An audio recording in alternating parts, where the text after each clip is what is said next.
Hello again, everybody, and welcome to another episode of Fun and Games Podcast. I'm Geoff Moonen.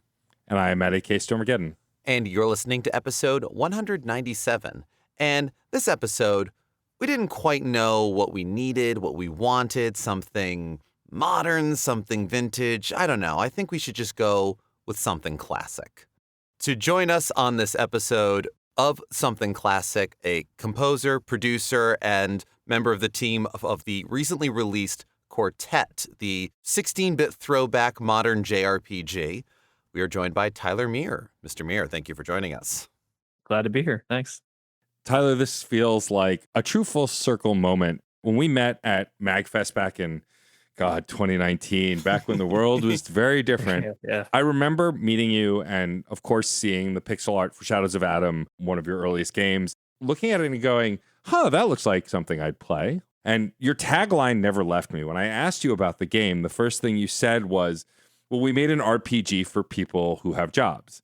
I love that. The ethos that you wanted to make games for people who have things going on and can't dive into an RPG for tens of hundreds of hours like we'd all like to. And so you guys were about shorter experiences where you could save anywhere, chapter by chapter, and you can kind of digest these games.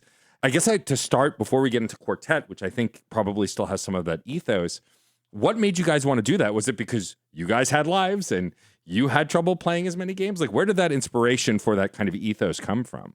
Yeah, when we started Shadows of Adam, we were adults. We had started our careers. And so there was a little sense of it'd be nice to get back into JRPGs, but sometimes I just can't play Persona 5 and do 100 hours or whatever, or games like that. Right. But then there's also just a utilitarian aspect. When you're a small indie team, it's just more manageable to make a shorter game. Mm-hmm. Right. There's that too. So I'm not going to pretend that wasn't a consideration. When we were all young, at least me and everyone I work with, we played FF6 or, Dragon Quest 4 or what, insert favorite game here. Yeah. And you played it and you were like, I want to make that 60-hour epic, right? That's the dream. Mm-hmm. But yeah, part of it was just being busy adults, seeing a niche in the market, and also just feasibility as a small team of being able to make a product that we could do. Shadows of Adam was 12 to 15 hours, and that still took 4 years to make. And it also allows for making as long of a game as makes sense. If you're shooting for an hour count, several games have done that over the years, whether big studios or not, and that still ends up just kind of being great. How many of those are fun hours? How many of those are worthwhile and memorable? To look to the pantheon of certainly 16-bit era RPGs, Chrono Trigger is such a revered game, but when you stack it up against these other ones, it's short. But Very short. It is probably banger for moment or per capita or whatever is pretty high up there. Yeah. I think that's such a great mindset to have. You don't want to waste the player's time. You guys have lives and a limited amount of time with which to make things, so make it as long as it needs to be and make it enjoyable. Yeah, that's a great point about predetermining an hour length before you make the game. There's probably more of those external pressures if you're at a AAA studio where there's stakeholders and there's a expectation of the market. This is our big tentpole AAA RPG. It needs to be 80-hour story with an extra 40 hours of side quests, right? Yeah. I don't know if the market of that's changing. It's hard for me to tell. It needs multiplayer. Right. Yeah. What if this was an MMO too? But that's a great point. We don't really have that because as an independent developer, we just sort of make the game that's feasible for us and makes sense for us. We never had a point where we said, okay, we just need more time. Let's fill in another hour or two. Let's have you do a fetch quest where you pick up leaves or something. That's not kind of even an exaggeration in some games I played recently. Speaking to Quartet, which is your new game that just came out, that you kickstarted, having played Shadows of Adam, I basically picked it up on Switch right after we had met, blew through it and loved it. What rung for me with Shadows of Adam and what I've already seen in the slice of Quartet that I've played is that there is a self-awareness that you're making a turn-based Japanese-inspired RPG, and also a humor and a lightness that reminds me of those classic RPGs we talked about. Was the multi-chapter, multi-character story always a consideration? Because from the time you launched the Kickstarter to the time the game is coming out, several other games have done either remasters of games that have done it before or newer games that have done it. I'm curious what really inspired you to stick with 8 characters and tell the story in this manner with chapters and characters versus a continual narrative like Shadows of Adam was. So on the first point you made, about having a self-awareness, you say. I think it's just that we all love JRPGs and there's no like veil of irony in our game. We're very sincere that we like them and we're not ashamed of the genre. As far as the split stories, that was like from the day one when me and Pat Holloman, the writer, met with like the big high concept ideas. We want these 4 different stories and we want them to converge. And that was like a year before Octopath came out. And I remember when Octopath came out, I was like, oh no, this is like our idea. And then I played it and I was like, well, it's not quite what we were thinking. They're just kind of 8 stories and they don't ever really become a story. Whereas in Quartet, there are 4 nonlinear stories you can play and all are quite different tonally. And then they do become one plot where the characters interact and share like a common stakes towards the end. So yeah, that was definitely like planned from the beginning. Like the 2 big, I would say, tentpole ideas for this game. Well, there was really 3. The first was 4 stories, non-linear. That was the first thing. The second was we want a big cast. SOA had 4 characters. You stuck with those 4 characters the whole way, and that worked well. But we said, okay, we want 8 characters, and we want 8 characters so that when you get the full 8 roster, anyone in the back row can be swapped in the front row. So that was something we decided second. And then the third thing was, okay, let's just take like a really honest look at SOA, its reception, and every little pain point people had, and let's just improve that. So that was kind of the 3 pillars of Quartet. My ideas were very big, macro, and then Pat like kind of formed the story around the structure that we had decided. And we just kind of stuck with that. We never really like changed scope really. We never like drastically pivoted in the middle of development for better or worse. I think the way we went is a little risky in some aspects, but I think if you stick it to the end, it's going to really pay off. I like that. Well, and I mean, certainly Octopath Traveler wasn't the first main game or even the first Square game that Live Alive. Yeah, Live Alive. Dragon Quest 4. Saga Frontier had a bit of it too. And the nice thing about that, if there are 2 games that follow this interesting idea, it feels like, oh, who's copying the other? Once there's 3 or more, it just kind of feels like, oh, that's just kind of a cool thing that happens. I have to feel like the anxiety almost shakes off a little bit, where it's just like, we're just being part of a smaller group, but it's a group thing. It's not like direct aping, I guess. Another game that does what we do, which is really ever mentioned, is the beginning of Wild Arms 3. Oh, yeah. You have the 4 little stories. They're very short, and then they're going to connect because the cold open of the game is the 4 people meeting on that train. Right. And then it kind of reverse goes back and says, okay, how did each character get to this point? It's not unprecedented, but that was definitely something we wanted to do. That decision had ripple effects on almost every other aspect of the game in ways that are small to profound. From very early on, that was like a big decision we made. Like, this is going to be the structure of the game, for better or worse. This is such a great example of, I think, in well-executed design in a game, you do need to, rather than, it needs to be a 60-hour game, here are the things that I need to hold on to. Here's my non-negotiable bit of the game and what needs to work around that. Yeah, like you mentioned earlier with Chrono Trigger, it's like the pinnacle example of like the short, dense games. Like you said, it's like a banger per capital. Yeah, or whatever it is. I'm just coming up whatever. with the thing. And another one where it was just like, how many characters are there? Enough for 2 parties. Yeah, that's a good insight, actually. I never thought about that, but that does make a lot of sense. Yeah. Yeah, I think there is something to be said about those like kind of shorter / middle length games. I think like people in their minds definitely remember how long even like other non-Chrono Trigger JRPGs were of the day. Well, because we sucked at them. Right, that's a big part of it. If it takes you 10 hours to beat one boss, that game is going to take a while.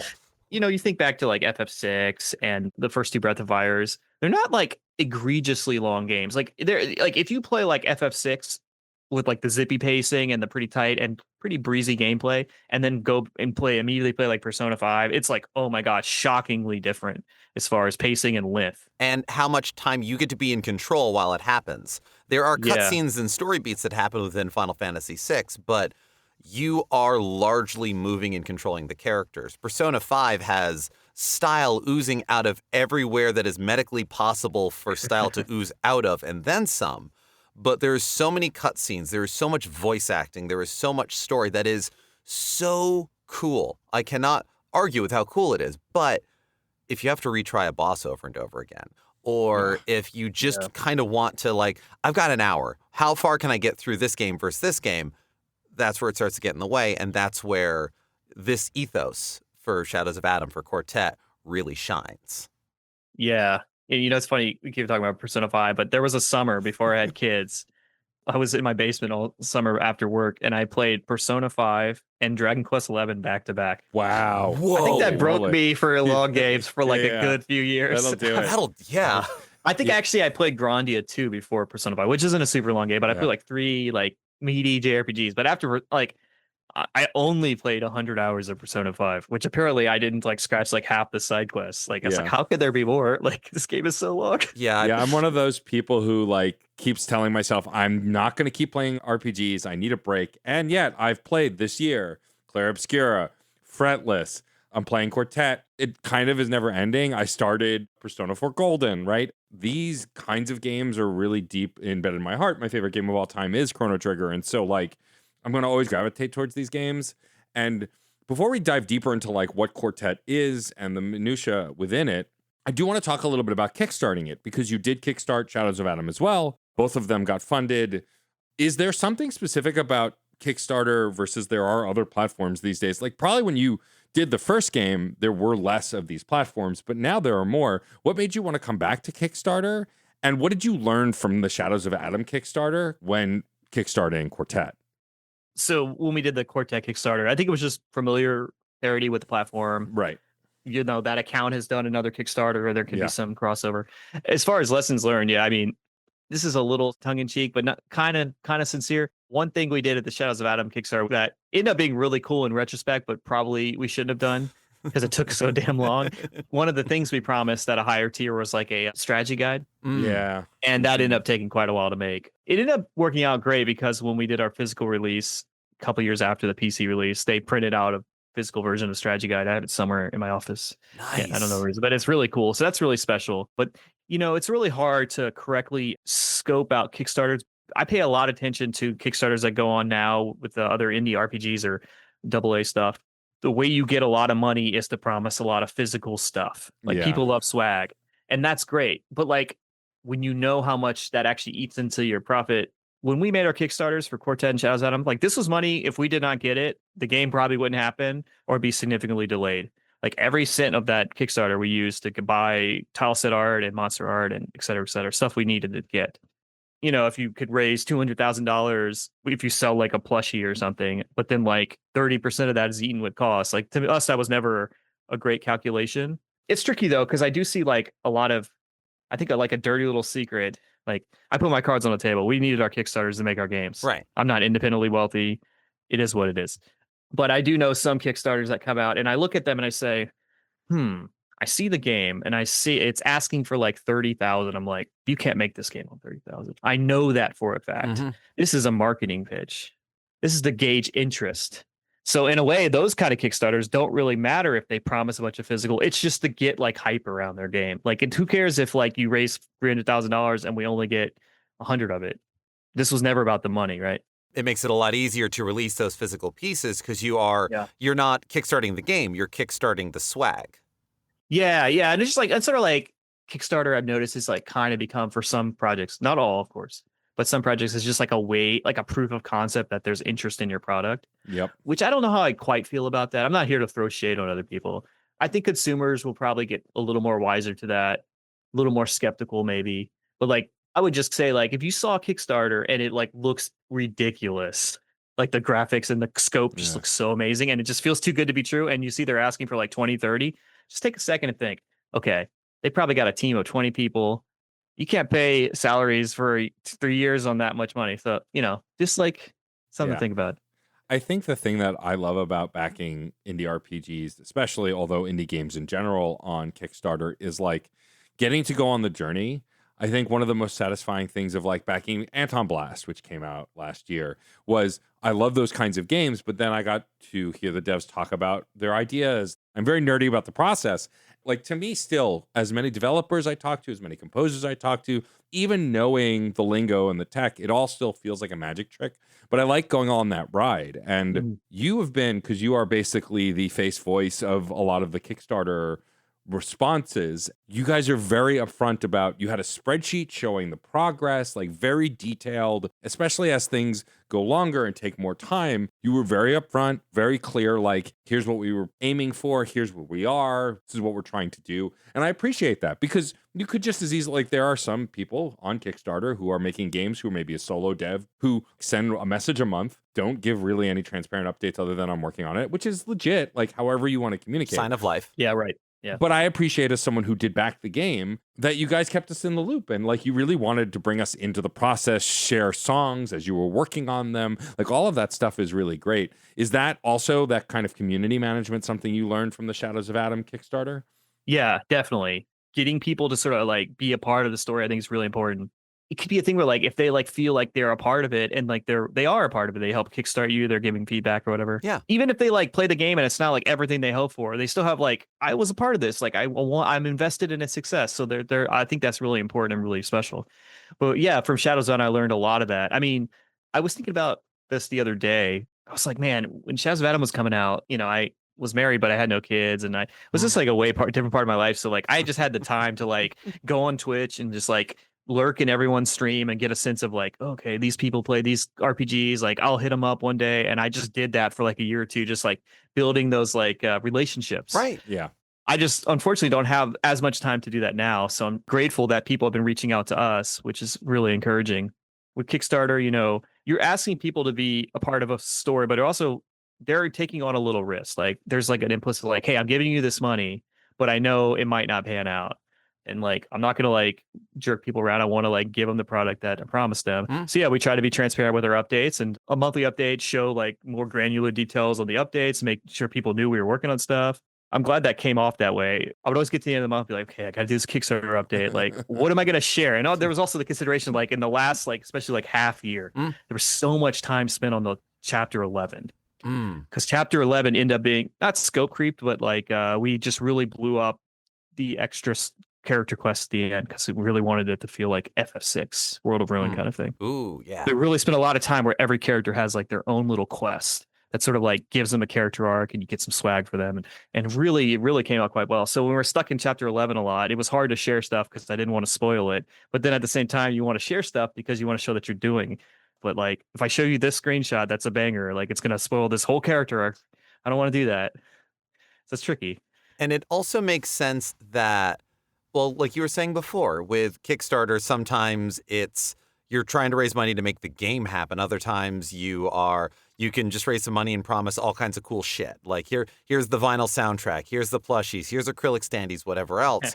Well, in that same way that capital or resources aren't always the form you think they are, that sort of communication, that sort of connection is as crucial and as sought out for games these days as swag, as physical things. I'm a physical game collector. If a Kickstarter offers a physical release for the game, it will increase my odds of backing that game. But also, with the amount of layoffs and shutdowns that happen with studios, with the amount of obfuscated language that happens, people are seeking out a lot more personality-driven media and reporting. And so that also is worth its weight. And it's an interesting thing to observe in the modern hellscape, I suppose. Yeah, I think like art is about creating stories and relationships and communities with people. Like it's what kind of makes us human, right? Yeah. That's why like there's a lot of push against like AI art. I think like a lot of times I'm like, okay, like one of my things I do as a composer is I'm like really good at writing a lot of styles of music. It's like, well, AI can probably eventually do that as well as if it's all just like you got to have the right inputs and you just generate, okay, here's the bossa nova, here's the surfer rock or whatever. But the thing that then we'll never have is that sort of thing that y'all are suggesting, like the sort of community, the story, the community, the sort of human to human connection that art can bring to the table. So another great thing about Kickstarter was I think maybe a few months ago we had mentioned like, hey, we're in alpha, like the entire game's playable. And if anyone in the campaign is like interested in checking this out early, let us know. And so we ended up getting a decent amount of folks who helped really polish and test the game. And I'm just really grateful for those backers who were willing to be a part of that. So I wanted to say that's another great thing about Kickstarter. Got a lot of really wonderful feedback and just really got the game in a really great place. So shout out to those folks. Incredible. Well, you mentioned that in polishing up Chapter 11, you wanted to make sure that none of the characters were really, left in the dust. Everyone had their moment to shine. In Final Fantasy VI, in Chrono Trigger, in Breath of Fire, in any of them, every character is someone's favorite, even the one where you're like, really? Them? Huh? So I do appreciate that you were balancing that out for everybody in Quartet. I mean, I'm only a little bit into the game right now, and when I played it at MagFest, I immediately fell in love with Agata, however you say her name, and was just like, well, when is she showing up? Come on. And I'm falling in love with the characters anyway, but that's this is just an example. Have there been, especially with those alpha testers or wherever else, surprising moments of connection that people have had with these characters? Yeah, for sure. Like it's been fun to see with testers. Like I didn't think I would like, Nikolai as much, but in Mhm. this scene, he really does this and it really resonates. Or insert character here. Right. It's always hard to know when you're making your own thing, like what is going to attract to people. I mean, I can't read minds. Of course. I'm woefully inadequate at knowing what people want. If I knew what people want, I'd be a millionaire. But in all sincerity, it's always surprising and delightful when people resonate or not like, oh, this character was cool, but like something about their personality, like that's just not for me. But Mhm. this character, yeah, that's cool. But speaking of Agatha, it actually might be Agatha. I think I'd have fast pad. I'm not like The we don't have a joy pronunciation. of only written names. And Yeah. this Oh my is God, also yeah. the 16-bit experience. The arguments I had Yeah. with one of my best friends about how to pronounce half of the Final Fantasy VI cast's names.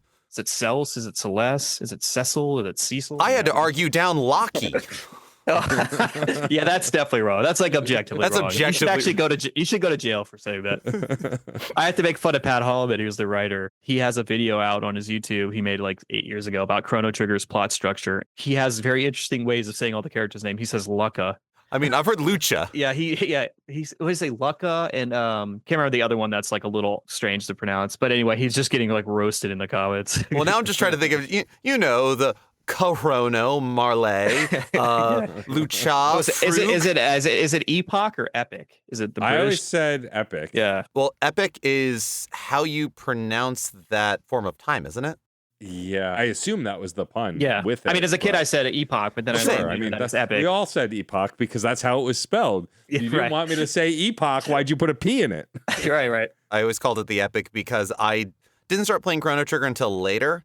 And by that point, I'd already done like school reports on like prehistoric eras and things. And so I'd learned that that's how I already had I always read it as epoch. It's the Quaternary epic? Cool. And so that's how I knew what the ship was. I had the experience of mispronouncing it, at least. Yeah, I mean, I think, but that's the great thing about these kinds of RPGs. Also, like, I started the game playing as Ben, and I immediately had this sarcastic, dry voice in my head. A lot of that is the writing, too. He's written very well. The way this man just wants to get paid so he can live and eat. Yeah. He's a 35-year-old dude without a job. He's like the most relatable JRPG protagonist ever. This is like playing like a dragon nowadays as somebody pushing 40 and going like, man, this is the first time in a while a protagonist has been older than me. This is Yeah. great. Yeah. That makes a lot of sense, Matt, because when you were talking earlier about the tone of Quartet, and then, Ben's chapter is definitely like of that particular feeling. Yeah, I love Ben. I asked Pat about Ben, like, how do you write Ben so well? Like, how do you do? He's like, man, when in high school, I used to work with a lot of Greek guys at this restaurant, and like all the dialogue is just the stuff I heard them say. Like, basically, where he's from is basically just JRPG Greece. Like, it's just very Greek, right? Yeah. Kind of.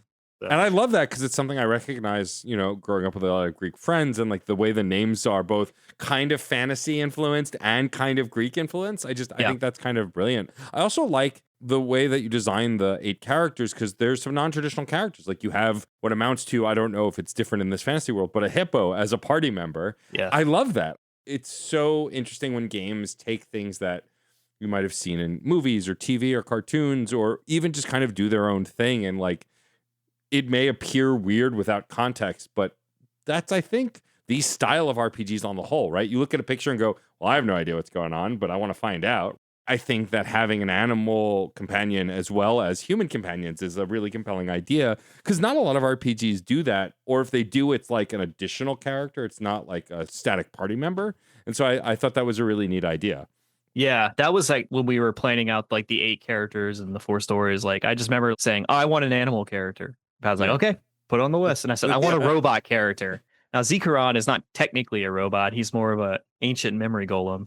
But he's like, Close enough. For all intents and purposes. here's my invitation to Pat. Well, actually, in ancient Hebrew, golems are what they would call robots, like something like that. He's a really smart guy. So he said, in fantasy, a robot is a golem. Like, okay, I buy it. As long as people look at him and go, that looks like a robot. I want to know more. I'm cool with that. It was that whole Clark's Law thing of, sufficiently advanced technology indistinguishable from magic, and you Right. put this into video game RPGs and you just kind of go, okay, I understand that this is a robot character, whatever it is, whether it is a crystal, an automaton, this is the alien form, an interdimensional being. That's a robot. Yes, a robot. That's a robot. Yeah. And, Right. and that's fine, but you have those surface reads. You look at the key art for Quartet and you go, are all those the party members? Like, what the hell is up with that? But by playing the game, by being part of the Kickstarter, by whatever it is, and this is always the difficult thing, especially with indie games nowadays, is engagement and investment, and not engagement in a social media kind of way. Mhm. Most games now, I mean, certainly Matt and I are avid gamers and we cover games and we talk about games. And still, both of us, for the most part, we'll love a game, but play it once because we have to move on. Maybe we get to go back. Maybe we indulge in some nostalgia. Maybe we fill in some gaps in our past. But we're playing a game once and moving on. And so that like on-ramp of what is going on, who are these people, is much shorter. There's more games coming out. There's more things that are happening. There's more things that want your attention. Yet again, older RPGs could be, as long as they want, can have their in media res or not, because this is the game we got. An SNES RPG already costs $10 to $15 more than the other SNES games because, there's actual chips and shit in there. So you have investment of, well, even if it takes me a few tries, I'm going to learn who these characters are, what's going on here, what is with that frozen eagle-looking thing on the cliff that the people in mechs are going after. Little things to like pull you in, and you kind of go, oh, that's a robot. But then if you're invested enough, by then you go, oh, this is who they are. You then fill in the blanks. Yeah. I think about like one of my favorite JRPGs, FF7.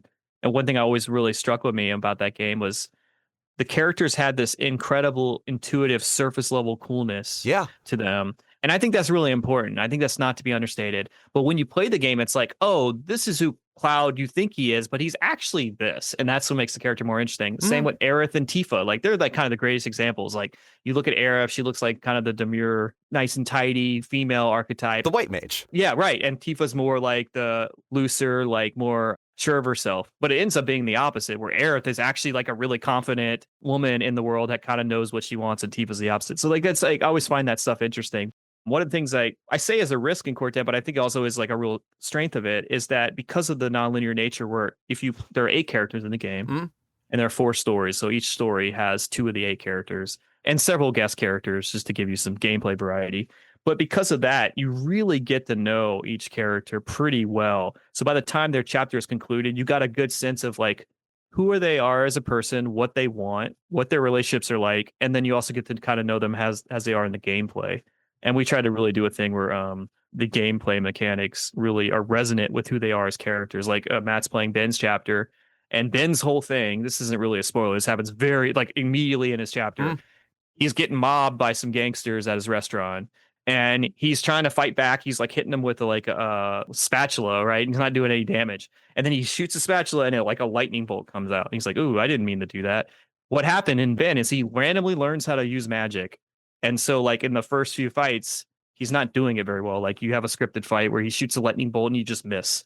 And then eventually he gets better. So then his combat kit kind of reflects that. He's also a cook. He works at a restaurant. So his magic is all about, like, he has a move later called Zap Zap, which is a multi-hit lightning move where every lightning bolt has a crit chance, but you can't control the target.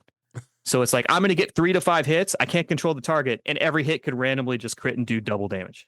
So it's like it reflects his personality. Then he has a move called Comfort Food, where he cooks everyone meals. I think that's kind of fun. Like another great way to sort of reflect who the characters are in their gameplay mechanics. I do love the sort of character that, how are you doing that? I have no idea. And Also relatable. Extremely relatable. I started with Cordelia, so. Oh, Cordelia. Yeah, she's complete opposite of Ben. Complete opposite of like, hi there. Yeah. I'm very put together.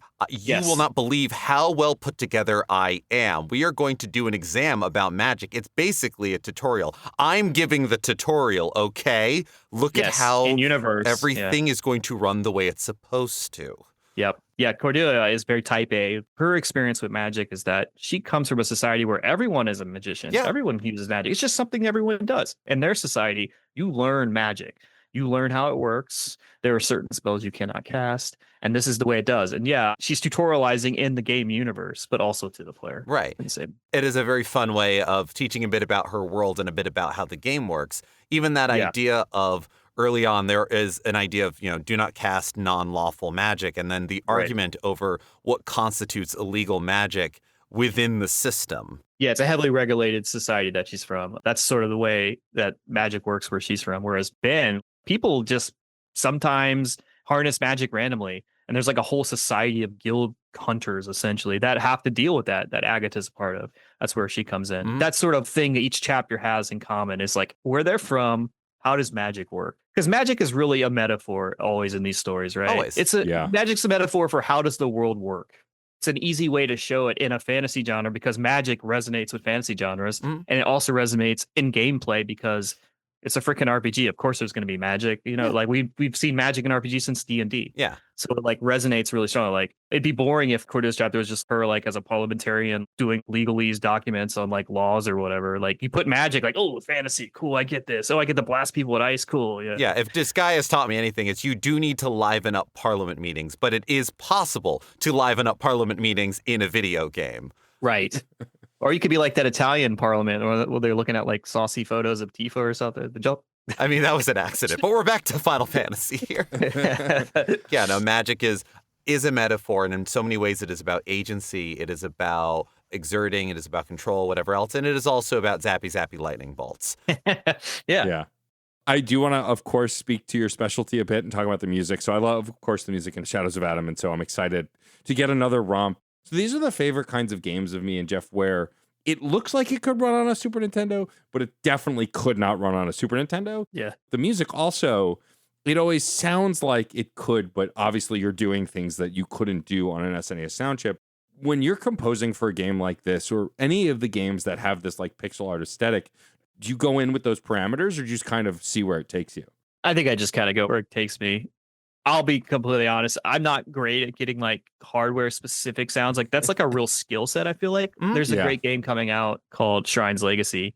And one thing that always impressed me about the soundtrack is that Joe, the composer, his stuff just sounds like it could have been played on this SNES chip. And I think there's a lot of merit to that and a lot of skill involved in that. That is not my skill set. I'm a terrible music producer. I'm just being honest.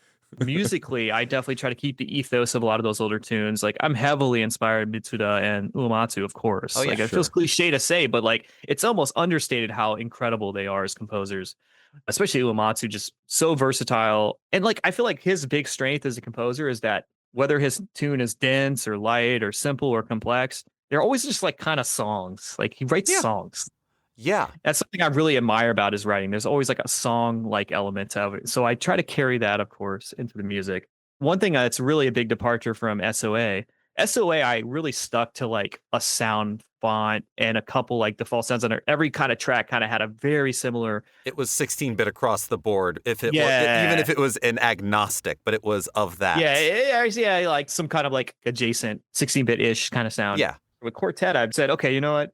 I'm gonna like just kind of do what I think sounds best on these tracks. So there's like actually quite a bit of live recordings on stuff. I'm a trumpet player professionally in my career. I've met a lot of musicians, so there's a lot of that. And I was really excited if you get a chance to play Alexandra's chapter. She's from a more modern town, so there's a lot of jazz in the soundtrack, a lot of saxophone and trumpet solos and drum sets. So that's something I did that I didn't really do in SOA. I think maybe one track in SOA had like a guitar solo, but everything else was like all in the box kind of stuff. So we'll see what people think about that.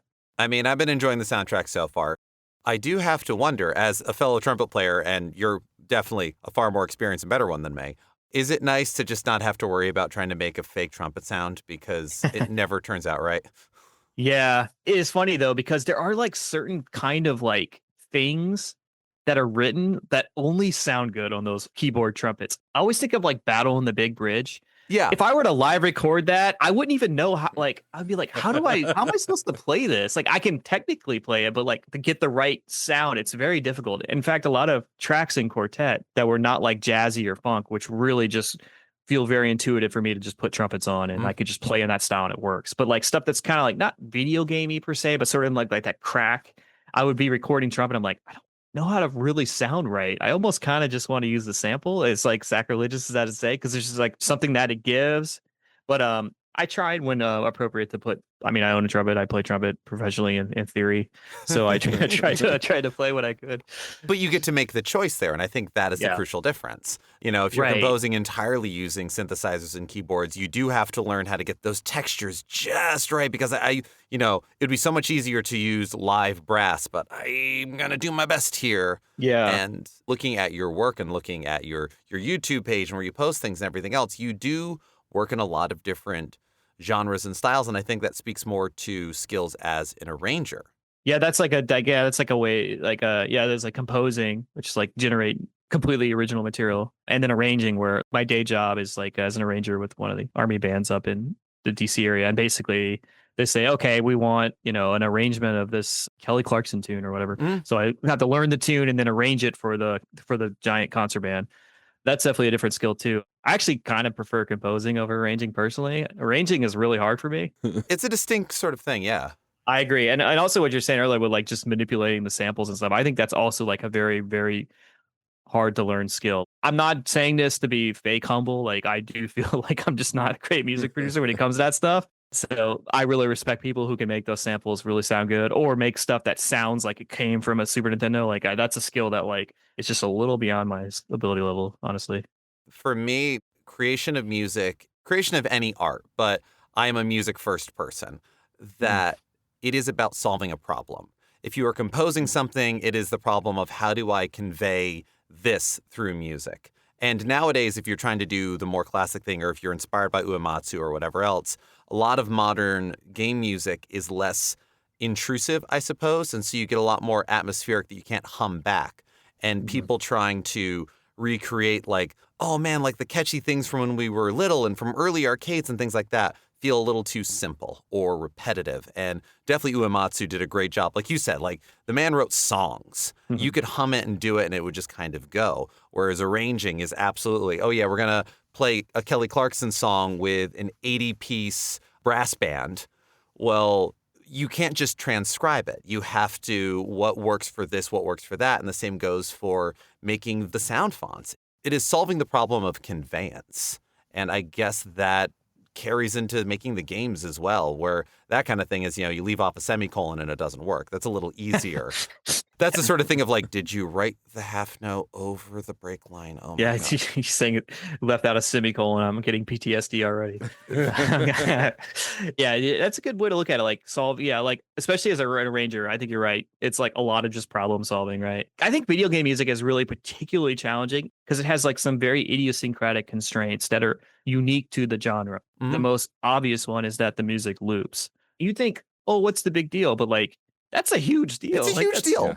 Because if you just write a song that starts here and goes there, in theory, it would have a kind of dynamic arc. Maybe the texture would get thicker. Like if you listen to like a great Kelly Clarkson tune and go back to her, the third chorus probably has the most vocal layers and there's more percussion stuff. Like it feels denser. It's more exciting. There's some evolution. That's what makes it feel like you went on a journey. It's harder to do that with looping music because it's have to get back to where you started, right? Yeah. And so you have to have those handoffs be clean. So that's a really interesting and technically challenging constraint. But also, like you said, with immersion, I've done a couple game soundtracks where like my job was to really write music, not that wasn't interesting, but sort of like really utilitarian. Like one of my first real gigs that I wrote a lot of tracks for and got paid to do was a math game for kids set in space. So all the music was like, okay, we're like on this blue planet and there's this water planet and we're solving long division. I need you to write a 3-minute loop of ambient water planet music for a long division. And like my thing is like, I want to go for the banger. Like I want to write all this bullshit, but I'm like, no, but like the purpose of the music, the utility of the music is to create a calm palette for the player to sort of be able to focus and meditate on the problems that they're facing. So that was really challenging. And I remember really, oh no, I want to write some fucking melody, man. You're gonna hold me back. Suffice it to say, I came to respect that kind of music. But I still, I just love the old stuff because it's like my friend says, Patty, he says like it passes the whistle test. You hear it, you could just go down the street and start whistling. Yeah. There's just something about that I really love. I'm not saying that all music has to be that way. I definitely have a real big soft spot for that. I'm a big show tunes fan. It's the same kind of thing. I love Broadway. You got those tunes that you're walking out, you are humming that tune. And some that are like, that was a beautiful song. How did it go? I cannot sing it back to you for the life of me. Right. Yeah.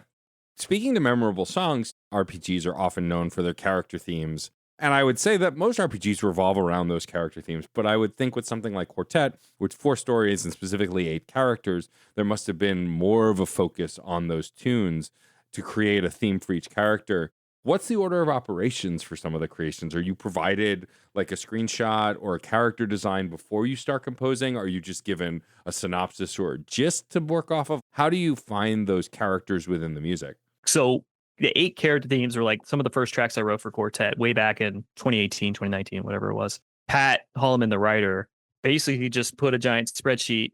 And we had talked a lot about the story and the characters, but we didn't have like artwork of the characters. Like he's like, okay, here's who this character is. Here's Cordelia, who here she is. And he said, I think the music should maybe reflect these character traits.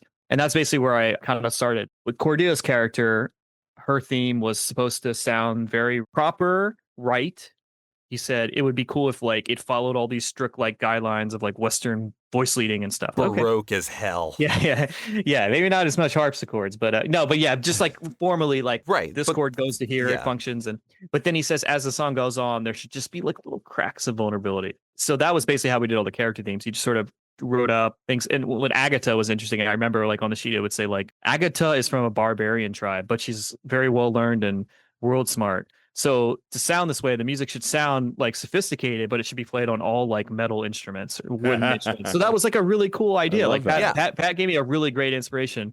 And I think that makes character themes really tricky. And I've talked about this in another podcast. I can't remember where. So there's kind of like 2 axes to like the character themes. Does the theme represent who the character is? I feel like that's the most important. But the big second consideration that's hard to know out of context is, when does this character theme play? Mm-hmm. Yeah. Jerome is a great example. Until like 3 weeks ago, his theme was just never used in game because it never made sense to play when you met him. Because his theme, he's like this pretty suave guy. He's a doctor who's also a spy. Like he's like really put together, very handsome. Like he's canonically an attractive dude. Right. Because people notice.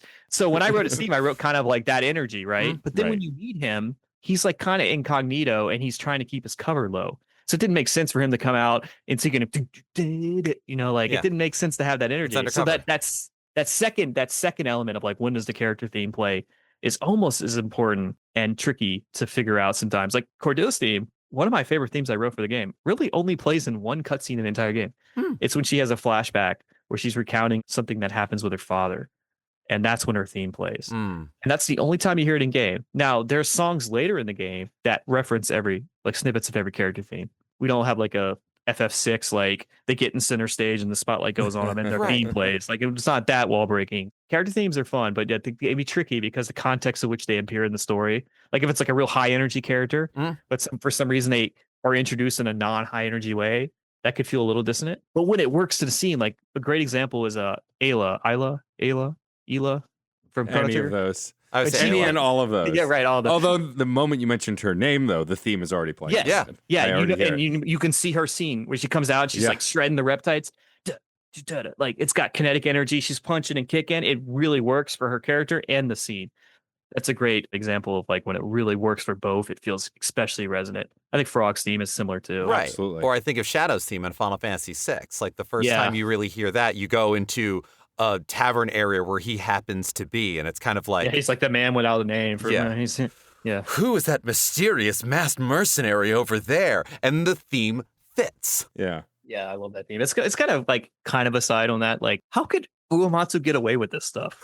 Like, I feel like his stuff is like, how can he just write a spaghetti western tune for an assassin ninja in a fantasy game? Like, how does that work? I feel like none of my clients would let me do that. They'd be like, this sounds like the good and the bad and the ugly. That's a ninja, dude. I'm like, you know what I mean? But like he does it and it's a banger and everyone loves it. And it's like this iconic track. Right. And this is the downside of, well, you were saying before that, there's that idea of, AI could write in all these styles, whatever else. It's following a checklist. And that kind of pushback is following a checklist. Oh, it's a ninja. Oh, it's whatever. But he is also wandering. He is also unknown. And what are those heroes in Westerns? Like, they roll into town and no one knew their name, but they cleaned up. Kind of feeling like Shadow's got that. So fuck you. He gets spaghetti Western. Yeah. And I think Uematsu, especially amongst the golden age JRPG composers, really understands characters really well. And all his character themes just feels so spot on to the characters. Intrinsic. Yeah, like Science Theme. I'm going to shout out my buddy Pat again, but he pointed out this to me years ago, and I remember when he first said it to me, I was like really skeptical. But the more I think about it, I'm convinced he's right. He's like, "What is Science Theme?" There's two sections. There's the really guarded measure, dun dun dun dun dun. That's the samurai, the duty bound honor guy. Then what happens in the second section? It's like this really emotional, vulnerable, expressive section. That's like the second aspect of his character that we get to know. And it really works because the two sections are so contrasted, and that's like where the art comes from. Mm. So I feel like Uematsu's like really, really good at that. And I also think of, well, you've got character themes for characters and when do they play? Well, also, where in their storyline are they? There are characters that we think of, even to just stick to Final Fantasy, they go through journeys, but people think of how they first met them.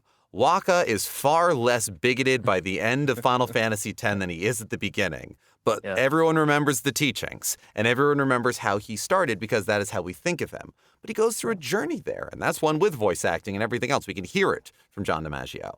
But having a theme that fits a character at all times, well, something like Cyan suits that. I think of Cid's theme from Final Fantasy VII. From the outset, it feels like chasing glory. It feels like this very, I'm going to space. I'm a captain, yada, yada, all this kind of a thing. The trappings of it fall away, but the heroism that he has and why he is driven remains.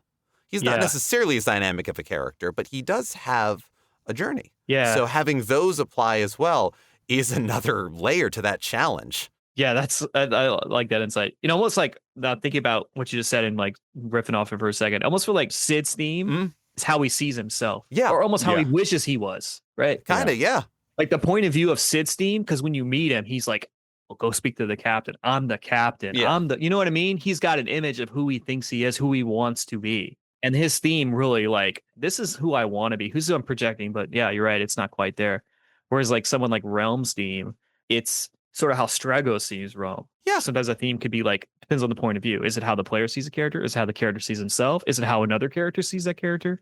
Yeah. That could be kind of interesting too. How does it feel once it's established, once it returns? These are all shorthand. Yeah, like a great example of like characters go through these arcs, Locke and Celeste and FF6. Oh, yeah. Have these really iconic themes, both really banger, incredible melodies.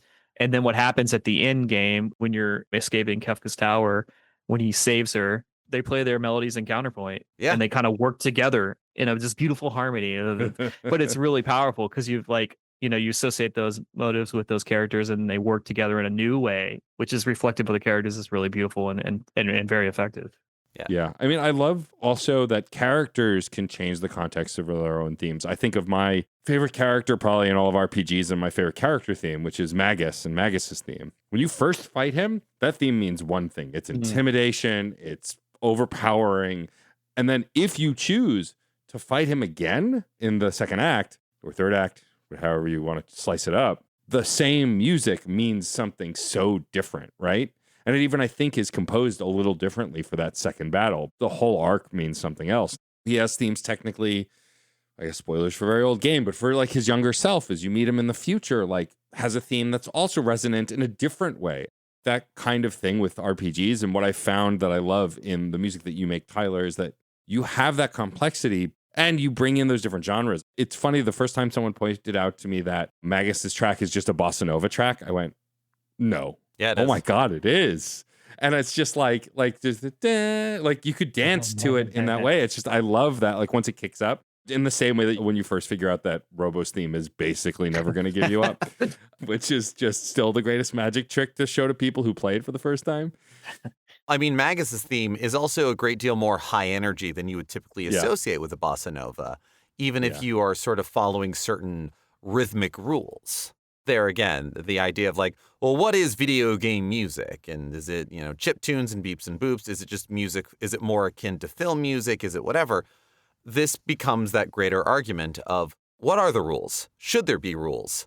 Are those the rules we really should be following? That just becomes an ongoing thing. Yeah, I just love the sort of Wild West energy that JRPG soundtracks have been afforded. I feel like of all the genres of games, there's just so much more tolerance for diverse music in JRPGs because there's such a precedent for it. Yeah. Play FF7 and you get to the overworld for the first time. You've been hearing this little snippet of the main theme, and then you hear this like glorious, like orchestral, beautiful overworld theme. But just before that, you fought Motorball and you're hearing a prog rock tune. Oh, You know what I'm yeah. saying? Yeah. Like Yeah. on paper, a client would say, or a person, you can't do that. How could you have an orchestra in one track and a rock band on the other? Yeah. But there's so much tolerance for the genre it works. That's what I really love about JRPGs. There's some other game genres that I write for where there's just not the tolerance for that. Like they want you to like lock down the sound and the instruments you're going to use on every track. And there's some merit to that too, for sure. But I just love that about JRPGs specifically. I mean, gosh, all the Uematsu tracks, it's just like all over the place, but it still feels so incredibly cohesive. Yeah. It's motific in one way or another. Yet again, wild to think that something with 60 plus tracks can have a shorthand of, well, when this plays, you know how you should be feeling. And whatever like distinction about them. And when you can have different genres, even if they're not playing variations on the same theme, which also can be a lot of fun. You know, how many different ways have we heard the Chocobo theme? And I will hear 3 times as many, please. But even when they don't have that, whatever the genre is, whatever the tone of it is, it locks you in. And I love contrasting the Final Fantasy VII soundtrack with the Final Fantasy VIII soundtrack. Yeah. Final Fantasy VII starts off with the prog rock feeling, with the industrial feeling, with the, we're going to just have fun with sound fonts here. Let's go. Final Fantasy VIII, starting in Balam, you've got a much breezier kind of thing. I was on a different podcast and talking about how Final Fantasy VIII feels like the most Studio Ghibli Final Fantasy. You kind of get those little ethereal what have you in the music. But also, I think I will argue that Final Fantasy VIII goes harder than Final Fantasy VII in the correct spots. When you think about it, you're like, oh yeah, like Man with a Machine Gun and the Extreme, and oh my God, yeah, that goes crazy. But it front loads it in Final Fantasy VII. Yet again, you think of the earlier impressions and not the journey. Yeah. I will say, like, one way that Uematsu does constrain himself on 7, and clearly people can't do this because they didn't do it in the remake. They just put the main theme, like, in the first friggin' sector. Oh, yeah. Yeah. One thing I've always admired about the game is that Midgar set piece is so tightly paced, it's so kinetic and so great, and you never hear the full main theme once. No. You hear it sprinkled in all these little tunes. It's just this incredible restraint to what he does with the music. It's in Underneath the Rotting Pizza on the second or third section, just kind of hints at there's little other spots you hear. And then when you finally get to that overworld after like 8-10 hours, you get to hear the full theme in this like more natural, quote unquote, less synthetic acoustic instruments sounding, right? Or like you said, like he had a great insight where it's like all the techno or industrial kind of sounds of Midgar, and then you get to the overworld, you finally hear the full theme, and it's with an orchestra. I just think it like has a lot of restraint and just has such a great payoff. Yeah.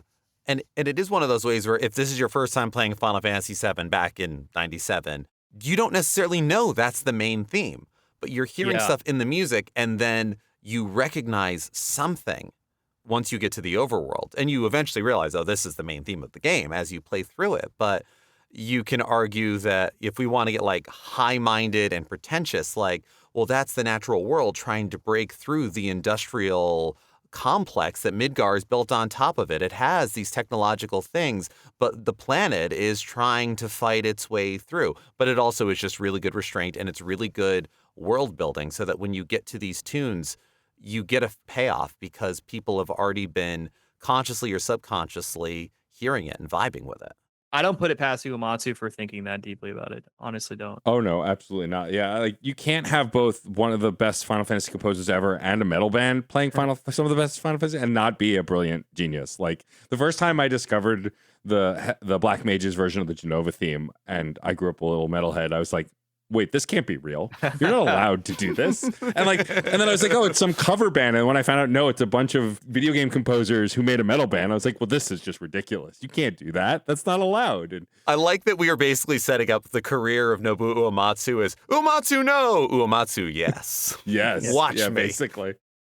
Tyler, I appreciate your efficiency in just weaving all of your nerdy nostalgia and what you grew up playing into the conversation so we didn't have to do it in a separate section. It just kind of worked out very well. But that's what I love about something classic as a studio, what I love about your games. Like we said earlier, there's no irony in the love you have. You wear your heart on your sleeve when it comes to why these games are important to you growing up and why you still love them now. And you can absolutely see it in the music, in the gameplay, in the design, all of it. But it still feels like its own thing. It doesn't feel like you're just trying to do that. You're using that to make something new, something different. Yeah, this is like my half-baked theory on creativity. You like get all these different disparate influences and you sort of like let them stew and you like get your craft and you learn stuff and you just keep distilling stuff out. But like only you are going to have all those unique influences come out, and when you mature as an artist, like it'll just come out in your own unique way. You trust your interpretation, your lens. A lot of ways things feel really fresh and creative. Honestly, it's not about like any of the individual parts being like wholly original. It's just about them being put together in a new way. I always give this example of Star Wars. Mm, Star Wars was like this incredibly impactful, important film series that felt incredibly fresh and unique. But when you really break the individual parts down, the TIE fighter fights are just like based on World War II dogfights. The story archetypes all come from Greek mythology, the hero's journey. Like none of the individual parts are really all that original, but it feels so fresh because no one thought to do that in space, right? yeah. Yeah. It was Flash Gordon serials made for Yeah, the Flash 70s. Gordon, yeah, right. Flash, exactly. Flash Gordon, World War II, the hero's journey, all that put together in a blender in this way only George Lucas could do. Yeah, through the lens of the actors that performed it and the people who were all part of it from top to bottom. Yeah, absolutely right. It is the lens is what matters here. Yeah, and that's not to say like there aren't just people just really on the vanguard who can come up with like highly idiosyncratic things. But in a way, I would argue that JRPGs are like one of the most idiosyncratic genres of video games to begin with. I mean, if we think about RPGs just in general, right? I mean, D&D, most games that we would think of as like truly role playing would be more like Witcher or Skyrim or the deep tradition of Western and PC RPGs, right? Yeah. Where you're actually like creating a character and role playing that character and deciding things about how that character would interact with the game world. JRPGs don't do that, right?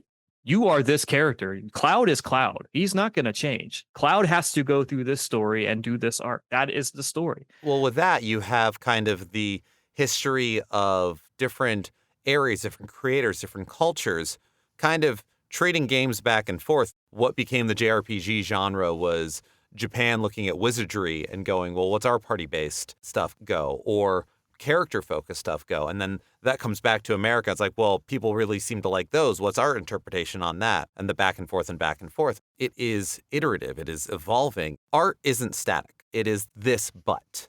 Yes, but without. And so it moves and it moves. And you're right. Like the idiosyncrasies of what is the JRPG genre is the way that it is because of those moments and because of those choices. And something like what y'all are doing at Something Classic, and there's a few other indie studios out there as well, where a lot of times making the like, oh, it's like the 16-bit RPG. It's kind of like when people try to make fun of the romance literary genre, but they don't really care about it, or they're only mocking the window dressing. Yeah, they're insincere about They're it. insincere. Or they have some sort of shame about it. Yeah. In the early 2000s, when I was really heavily involved with the RPG Maker community way back in the day, remember there was like a big string of like games that was like, I don't know what you call it, like the meta commentary RPG comedies. Post-ironic. Not like Undertale, but more like, hey, we're gonna make an RPG that pokes fun at all the RPG conventions. And like, don't get me wrong, I love that stuff too. Yeah, the game Y2K, the YII. Oh, yeah, like yeah. that's usually the poster child for those kind of like, tongue-in-cheek kind of lol PG. Yeah, and that's fine if that's the voice you want to make your art in. That's definitely not what we want to do at our games. We just like want to be sincere, like we like the genre and just want to make a game that's like doesn't have like layers of irony to sort of shield it from being vulnerable. Like the game, we do some stuff and it's never like haha wink wink. At least we don't try to be. I mean, there's definitely humor in the game, but it's never about like the genre itself per se. Right. I think. Absolutely. And I think speaking to the role thing a little bit, I would just say that instead of creating a role like you would in those Western RPGs, you are instead assuming a role. And I think that's just important in the RPG. The role playing is like you're playing a role like an actor plays a role. Cloud is a character. So now you are going to step into Cloud's shoes and play as Cloud in the same way that in the newer games, voice actors are stepping into an acting role as Cloud. You are, as the player, also stepping into the control and performative side of it. That strength is also important. Look, I love making myself in video games. I've played Mass Effect 1 million times, and like half of them were me just being me, making choices as me. But there have been games I've played over the last few years, especially where the character made a choice. I think of 1,000 Times Resist, which isn't an RPG. But in the beginning of that game, the character makes a choice that I immediately went, no, I don't want to do that. I wouldn't do that. And it immediately made the game more interesting because I was in conflict with that role. And so I think a lot of great RPGs also do that, where like stuff happens and you go, wait, I don't want to do that, but now we have to. And then you see why, and you realize, oh, well, I didn't, but now I've gone on this journey and I've learned so much and what blah, blah, blah. And I think that can be as impactful too. Even just the short amount of time I've spent with Ben, like I want to know more. It's comedic in the beginning, but then as he talks more, you go, oh no, he's really beaten down. Like there's more to this. Like there's a reason he's like this, right? And I really do appreciate when writing and RPGs like this can give you that moment of like, oh, I don't know who this person is. I want to get to know them, which I think is the other side of that role-playing coin when the characters exist and you're just stepping into their shoes. Yeah, I don't know why. I just never like was super into the Western RPGs. It just wasn't for me. Like for me, like right. I don't want to tell the story. I want you to write the story for me. Yeah. I don't know what would be a fun story for my character. I'm not a writer. Like just give me a great story. That's my view. But other people are just like, I want to role play. I want to make every choice about this character. A good friend of mine is a big RPG player, but she plays Mass Effect. She plays Dragon Age. I lent her my copy of Yakuza Like a Dragon, and she's like, this was the first time she was playing an RPG where she didn't make her character. And it's such a fascinating thing where I did grow up playing the more role-playing of the JRPG style. And in my professional life, I'm an actor. There are times where it's, you know what? I do like being just given a script and playing the character within it. That sounds really nice versus times where I've done things where it's like, well, we're going to develop something and we're going to kind of improvise it, which can also be rewarding and fun.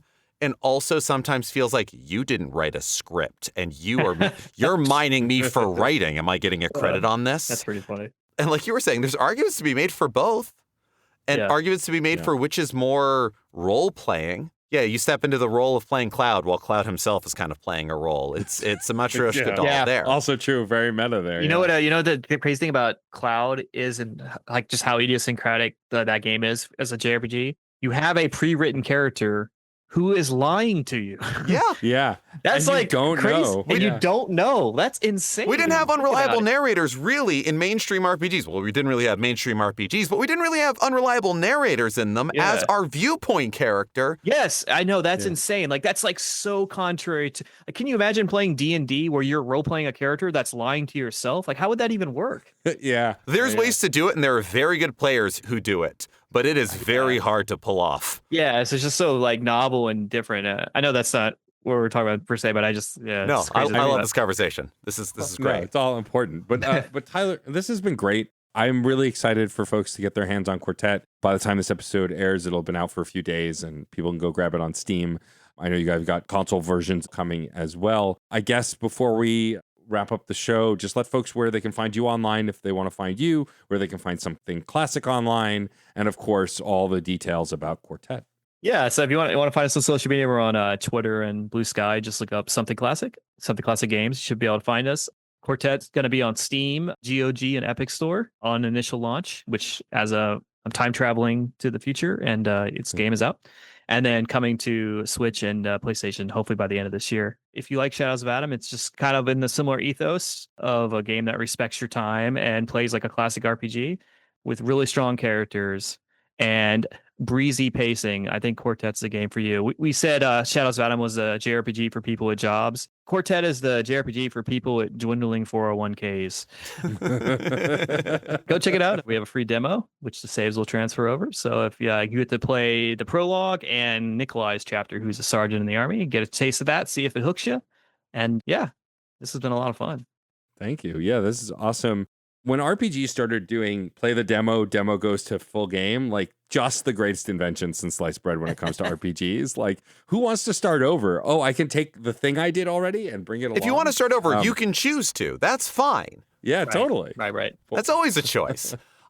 I also recommend folks go check out Tyler's YouTube, Tyler Mire Music. There's not just music from the soundtracks for the game. There's also arrangements of some of those songs, and I've been really enjoying going and listening to big band arrangements and barbershop quartets and everything else. I used to arrange for an a cappella group, so that warmed my heart. Oh, perfect, yeah. I got like super into barbershop. I guess breaking news announcement. We were working on Quartet the whole time. The joke would be like, haha, Quartet, is there going to be a barbershop quartet? So there is a barbershop quartet inside the world of Quartet. Amazing. Hell yeah. The second I saw that, I'm like, you motherfucker, you did it. You did it. They said it couldn't be done. So hired a singer, wrote a piece. We actually recorded 2 songs. So amazing. Yes, anyway, look forward to that. Yeah. That's the elevator pitch. Quartet. It has a barbershop quartet in it. And a hippo. And a hippo. What's the quartet? Find out. Like, you get to decide. Yeah. You make your party, you find the barbershop quartet. Yeah. Do you want to be the tenor, the lead, the baritone? Or Yeah, it's Never all be up the to you. baritone. That is always the last that's one arranged true. for. You are filling out the chord. There is no rhyme or reason. Yeah, the garbage can, as they call it, Yeah, right? It's the opposite of being an alto in a church choir where they just sing the same E flat forever. Yeah. Baritone is insane. Yeah, you're just jumping all over the place. Like, oh, I need this note. Yeah, I'm arranging a barbershop for work right now, and it's the same. It's like, oh, I need this note. I guess the baritone's gonna have to get it. Good luck, buddy. Absolutely. Thank you so much for joining us, Tyler. This was great. It's so lovely to reconnect again after all this time. We'll have to bring you back sooner because clearly we could just do an entire episode about composition and RPGs. That's kind of what this became. I love this. Yeah, me too. As someone who could like laundry list composers from Japanese games, I'm totally for it. But thank you for taking the time. We're so excited for Quartet. Folks can be playing it now as of when this is out. This will be out a couple of days after the game launches. I'm very much looking forward to my Switch copy later this year too, because I play everything on the Switch, especially now that I have the Switch 2. It's like, oh, I could play this on my TV or just curl up on the couch with the tiny screen. Yeah. Not play it anywhere else. But yeah, I'm very excited for folks to get their hands on this one. I love the stuff that you guys do. I'm really excited for it to come out. Yeah. Thanks. Appreciate it. And now we put it to you, listener. Have you played Quartet yet? Have you played Shadows of Adam? Are you familiar with something classic? How does this sort of pitch sound to you? Do you really wish RPGs were always over 100 hours? Do you think they could be shorter? What are the things that you loved about old RPGs that should get some good quality of life updates? And chances are you might find them in Quartet. If you do or you don't, let us know. Reach out. There's so many great ways to get in touch with us. We are Fun and Games Pod on all social media that we are currently active upon, which as of this episode is Blue Sky, Instagram, and Tumblr. You can email us at funandgamespod@gmail.com. Let us know what you thought of this episode, what you thought of previous episodes, what you'd like us to talk about, and who you'd like us to talk with on future episodes. You can visit certainpov.com and find not only other fantastic podcasts on our network, but also a permanent invite link to our Discord server where a lot of these conversations continue. People talk about the games they've beaten. We do little mini reviews. A lot of the topics for conversations that we do here start there and continue after the episode is posted. We'd love to see you there. If you like what we do and have the means or desire to support us, or just want a one-stop shop of all the things Matt and I are working on, we do have a Patreon. Patreon.com/funandgamespod.